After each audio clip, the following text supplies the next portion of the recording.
Our guys today, they really approached the week with great maturity and focus, and thought they executed the game plan very well tonight. Andrew did a great job in the scouting report, putting the game plan together.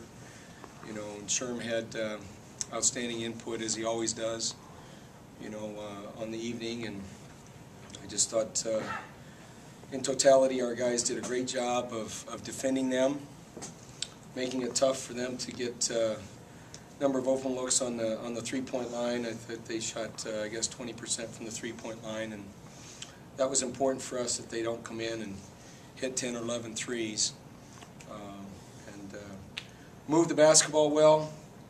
22 assists from 29 baskets, so great unselfishness out of our group, but that's to be expected, and just very proud of the way they're focused and attacked the week. So that's my synopsis, and I'm assuming that's good enough for everybody.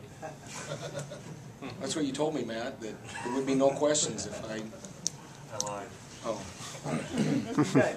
Early on, you commanded the boards. I think you had 9 of the first 10 rebounds of the game. How important was that to get out to that 10-0 lead and just? Well, that's a part of your defense. You know, we wanted ball pressure, we wanted activity defensively. Certainly, you got to finish off the possession with a rebound, so you can get out and run. You know, and I thought that all was very critical.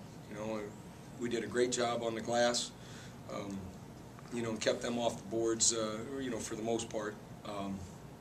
And I thought we ran pretty well at times. Got a little sloppy a little bit on some possessions, but overall, guys did a nice job. You got Dev gets 6 assists, no turnovers. Mike gets 6 assists and 1 turnover. You know, and those guys were tremendous. How did it feel to be back in the head coaching position? Well, it's it was just a fun evening, I think, for our guys to get out and play another Big Ten team. So, you know, I just try to fill in how I need to fill in, you know, and that was a big part of me coming up here with Fran, and appreciate the opportunity, and, you know, whatever I can do to help out. But it certainly wasn't me out there tonight. It was the players and the entire coaching staff. Basabi had a really big night. He was 5 for 5 from the floor, but also getting his 1,000th point must feel pretty good. I thought it was terrific. Very proud of him. He's been working hard. He's been very active. You know, in the last couple of weeks, he's been blocking shots. He's been rebounding. He's been running the floor. You know, and you know, it was good for him to finally get, you know, some offensive production out of some things. So very proud of him. He's had a great career here, and he'll continue to have a great career. How key was the three-point shooting that you guys had there in the first half? I believe it was like 5 of 7, and you had a stretch where Gasell made a couple, Uthoff made one, and it allowed you to get up to double. Well, I think anytime you shoot the ball well, it makes your offense look a lot better, you know, certainly. And I thought very proud of Mike that he was able to knock down some jumpers and get going there. Jared, of course, is one of the best shooters in the Big Ten, and so it was good for all of our guys. We made 8. You know, only took 14. Dev goes 3 for 3, you know, from the three-point line. So, you know, he's shooting it real well right now from beyond the arc.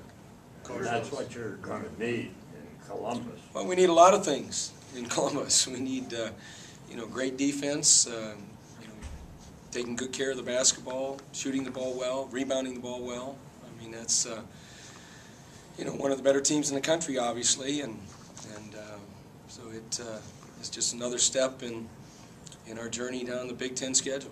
Coach, you guys got off to great starts in the first half and the second half, but shooting almost 57%. I mean, how important is it for you guys to make good buckets, especially Northwestern made a few runs every now and then, but it seemed like the field goal percentage helped you guys out in keeping that lead. Well, we did. We didn't have any, you know, long dry spells offensively, but I think a lot of that was good defense and getting things in transition. You know, we're much better when we're able to do that and score in transition, but we didn't go through long dry spells on the offensive end, and that's critical. We got the ball inside, we got the ball to the free throw line, we shot it well from the perimeter.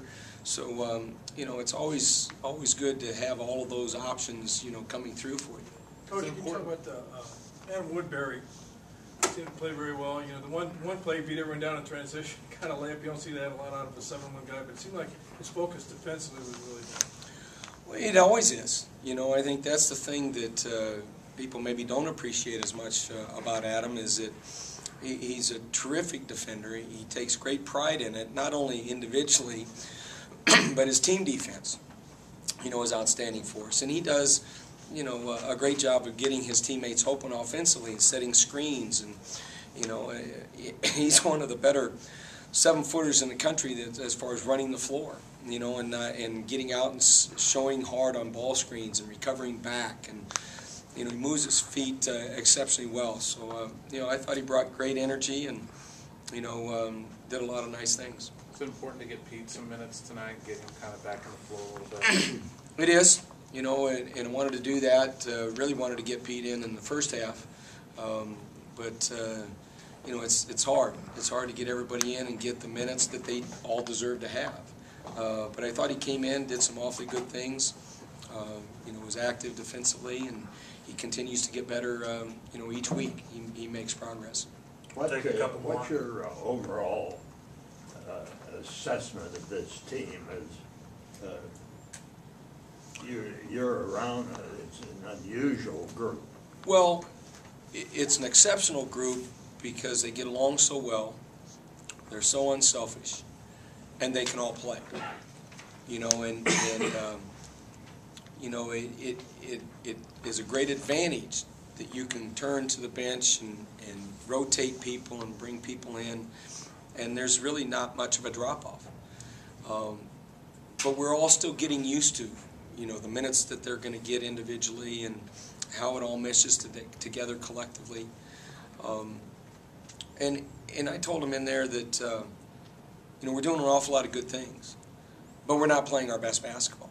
And that's good, because we don't want to play our best basketball right now. We want to play our best basketball in the end of February and throughout the month of March.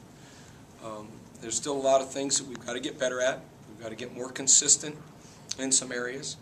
But they understand that, and they're good guys, and they'll continue to work on that. Okay.